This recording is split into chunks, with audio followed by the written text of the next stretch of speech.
Joel, thanks for your time. Thank you. Now, when you got the call that you were going to be Tom Buchanan, what were the first words you thought? Oh, Baz actually told me to my face after I did my second audition with him down on Broadway in New York. I was just kind of a bit in shock, and I remember thinking, because I never imagined that he would see that in me, and I didn't really see myself as Tom. So it was kind of one of those moments where I can't really remember exactly. Did you not think you'd get it? No, not at all. I thought that. I actually thought I was on a bit of a fool's mission to go to New York. You know, that I dressed up and did all my homework, but I just didn't think that blue-blooded guy was me. But Baz was the one that kind of sort of inspired me, really, to do it. And look, I really wanted to do it. It wasn't like I was sort of going, oh, I don't want to be Tom Buchanan. I would love to have done it, and I was so excited. Was the story something you were very familiar with before all this, or did it happen after Baz told you and you kind of realised that it was going to be you? Well, because I like to cut corners, I'd read the book in my 20s, but it had been a while since I was in my early 20s. Yeah. And then when I went to meet Baz, it all happened very quickly, you know, quick, you got to get to New York. And so I watched the Redford version of the movie. And then, and after I got the job, then I sort of poured into the book again. And my reading of the book the second time around was very different to my reading of the book the first time around. First time around, I was like, oh, I hate all of these characters, you know. Well, you know what? Every actor tells me, and I'm sure you've heard the same thing, that they never want to get typecast. It's the great enemy of being an actor or actress. Yeah. This role and your portrayal, you've fallen on your feet. You can presumably do anything you want. Is that the way you feel, or is it still a bit premature? Because you've had some great roles. Well, what it does for me is that Baz gave me the opportunity to set myself a challenge that allowed me to prove that I have a, you know, I can do this or I can do that.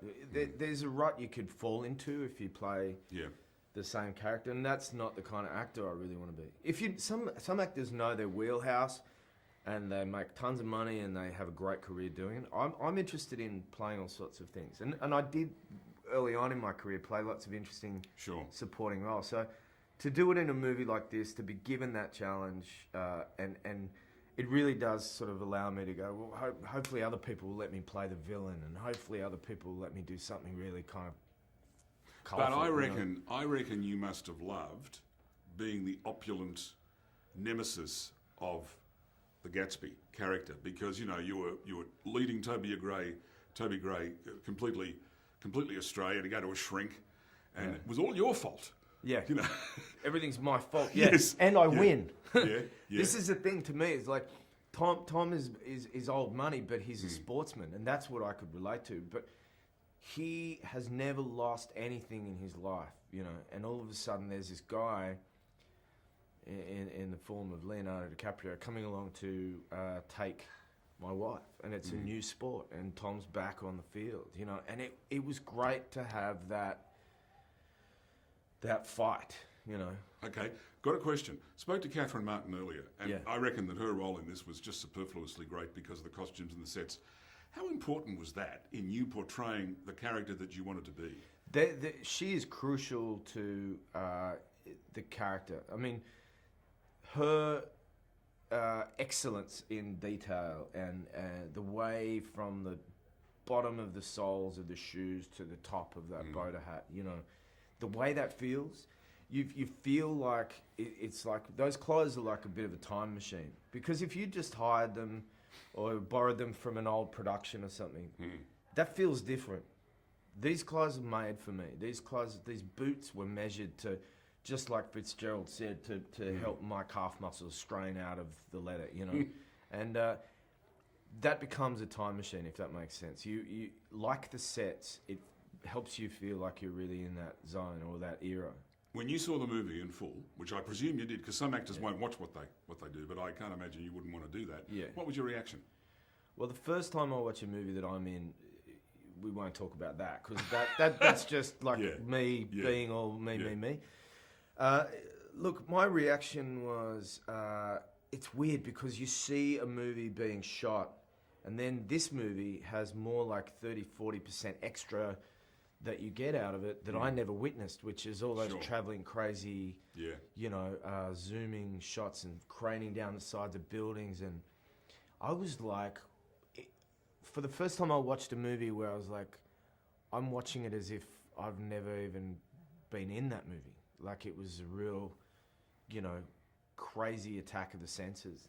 Then I saw it again and started really seeing, because what interested me about this movie is it's a drama at the heart of this crazy, you know, excess of the 20s. So it's a big movie, but essentially it's a small movie.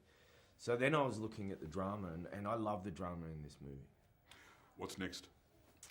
I'm shooting a Western at the moment. I'm a gunslinger out in Santa Fe, and I'm in the middle of working on that, and it's the same director I worked with on Warrior, so I'm having a great time. And then I'm off to Boston to shoot a movie about Whitey Bulger, you know, the Boston gangster, playing an FBI agent. Well, I think you've really done the Tom Buchanan character proud in Gatsby.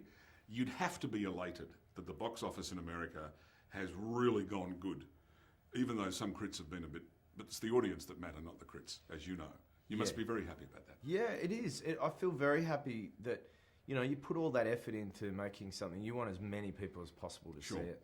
And, you know, as far as critics versus real people goes, you know, the audience is going to see the movie is the important thing.